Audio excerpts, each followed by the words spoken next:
If you're a regular user of YouTube, you've probably seen tons of videos come out this year all about these big creators getting burnt out and taking a step back from their YouTube channels.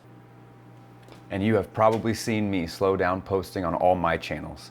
Am I getting burnt out too? To really answer that question, we have to go back to the start of when I got into this whole hobby and everything. Back to that first beta tank with fake plants, fake gravel, and just me not having any idea what was happening.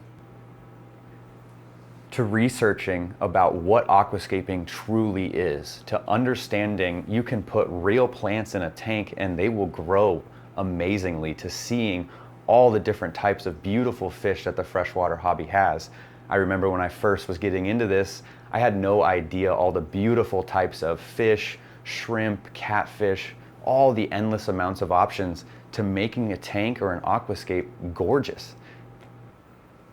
Speaking of gorgeous, look at Daphne here. I remember my wife and I first going into a real local fish store, and we saw Daphne. She was much smaller and we were blown away. It was nothing we've ever seen in a freshwater fish before, nothing we've ever seen, walking through Petco. And overall, we knew that we had to have Daphne, but we didn't have a tank set up.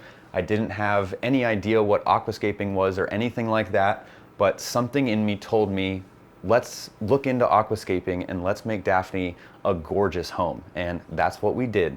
I came home, I started watching countless YouTube videos from Aquarium Co-op, from KG Tropicals, from the Cichlid Bros, all these incredible creators showing me what aquascaping and taking care of fish truly was. I got away from all the fake plants, all the fake rocks, all the way too small tanks, and that eventually led to Daphne, my first Instagram post with a positive message, going viral and leading to where we are today. To entire rooms in my house dedicated just to fish tanks, to having an amazing community on Instagram, YouTube, and TikTok, to just being able to have fun in front and with all of you guys. So to answer the question, am I burnt out? Well, to answer that, I'm gonna show you a clip. It's one of my favorite clips recently from John and Lisa over at KG Tropicals. What do you think we are, a couple of bitches? Hey, that's a good clip, John. I'm proud of you for posting that. I love it. I think we have to be honest and admit when we're feeling a little overwhelmed. I think in life, whether you're in the fish keeping hobby or not, we all go through this feeling of being burnt out. And I realistically think being burnt out is just being overwhelmed. I think when in any aspect of life, when things change, when things evolve, when we get more passionate about something, we just always want more, and we end up adding more and creating more for ourselves, which leads to us getting overwhelmed, which then eventually leads to us getting burnt out. And I think what we need to focus on, instead of, oh, everybody's getting burnt out, everyone's posting these videos about, oh, am I gonna quit the hobby? Am I gonna stop doing what I love? I think we need to really utilize the people around us and admit to ourselves when, we've gone a little bit too far. And I think realistically, that's where I'm at with, this video. I have suffered from multi-tank syndrome. I've ended up setting up way more tanks than I should have ever needed in the first place. And recently, if you've watched one of my scaping video, Roots, I kind of hit the nail on the head, for me at least. It was that scape I planned for well over a year. I took my time building it. I spent days scaping it, planting it, and really just appreciating that process. As opposed to when some days I wake up, I get a wild hair, and I'm like, you know what? We're just gonna set up a tank because I can.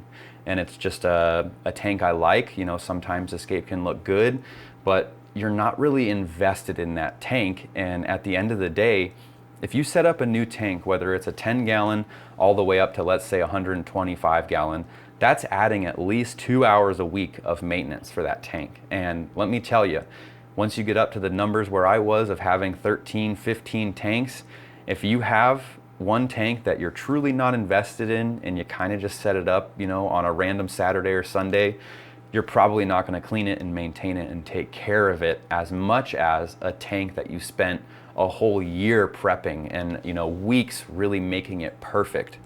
So I think I'm not burnt out. I think I just got a little overwhelmed, and I got a little I don't want to say greedy, but I just got a little ambitious with all of these tanks that I was setting up, with trying out all these new aspects of aquascaping and really not appreciating each scape for what it truly is. You know, if I think about one of my first scapes, Anubis Mountain, that's the same thing. I spent, I would say, almost a year and a half, 2 years planning that, ordering the materials, building it out.